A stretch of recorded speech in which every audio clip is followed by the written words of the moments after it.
ভগবান আসেন ভক্তের কাছে। তো তার জন্যই একটি অন্যতম মহাযাত্রা, মহা উৎসব।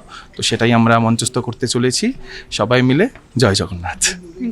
রথযাত্রার আবহকে ঘিরে বাংলায় প্রথমবার মঞ্চস্থ হল বিশেষ সাংস্কৃতিক ও আধ্যাত্মিক প্রযোজনা জগন্নাথ মঙ্গলম। সঙ্গীত শিল্পী সৃজন চ্যাটার্জির পরিকল্পনা, পরিচালনা এবং সার্বিক পরিবেশনায় রবিবার সন্ধ্যায় কলকাতার ঐতিহ্যবাহী রবীন্দ্র সদন প্রেক্ষাগৃহে আয়োজিত হল এই বিশেষ অনুষ্ঠান। এই নান্দনিক পরিবেশনার মধ্য দিয়ে মঞ্চে তুলে ধরা হল শ্রী জগন্নাথ দেব, শ্রীক্ষেত্র পুরী এবং জগন্নাথ সংস্কৃতির গভীর ইতিহাস ও নানা ভক্তিমূলক আখ্যান। পদাবলী, কীর্তন, কথকতা, নৃত্য ও নাট্যের এক অপূর্ব সমন্বয়ে প্রায় ৩০ জন শিল্পী তাদের অনবদ্য পরিবেশনার মাধ্যমে দর্শকদের এক অনন্য আধ্যাত্মিক অভিজ্ঞতা উপহার দেন। অনুষ্ঠানের সূচনায় ছিল হরিনাম সংকীর্তন, বৈষ্ণব ও রসিকজনদের বিশেষ সংবর্ধনা এবং সবশেষে উপস্থিত দর্শকদের মধ্যে মহাপ্রসাদ বিতরণ করা হয়। রথযাত্রার এই শুভ আবহকে সামনে রেখেই আমাদের এই বিশেষ উদ্যোগ দর্শকদের হৃদয় ছুঁয়ে যাবে বলে আমাদের বিশ্বাস, জানালেন সৃজন চ্যাটার্জি। আজকে মঞ্চে রথযাত্রার উদযাপন আমরা প্রেজেন্ট করতে চলেছি জগন্নাথ মঙ্গলম।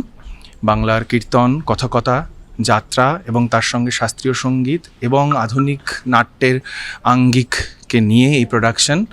এর মধ্যে দিয়ে আমরা জগন্নাথ লীলা স্মরণ করব, প্রভুর নাম গুণগান করব, সবাই মিলে একসাথে রথযাত্রার উদযাপন করতে চলেছি আমরা। Thank you.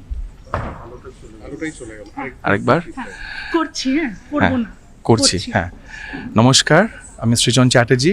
আজকে উপস্থিত আমরা রবীন্দ্র সদনে একটু বাদী মঞ্চস্থ হতে চলেছে জগন্নাথ মঙ্গলম। আজকে আমরা এই জগন্নাথ মঙ্গলমের মধ্যে দিয়েই রথযাত্রার উদযাপন করব মঞ্চে। বাংলার পদাবলী, কীর্তন, বাংলার যাত্রা, কথকতা, শাস্ত্রীয় সঙ্গীত এবং আধুনিক নাট্যের বিভিন্ন আঙ্গিককে নিয়েই প্রোডাকশনটি ডিজাইন করা হয়েছে।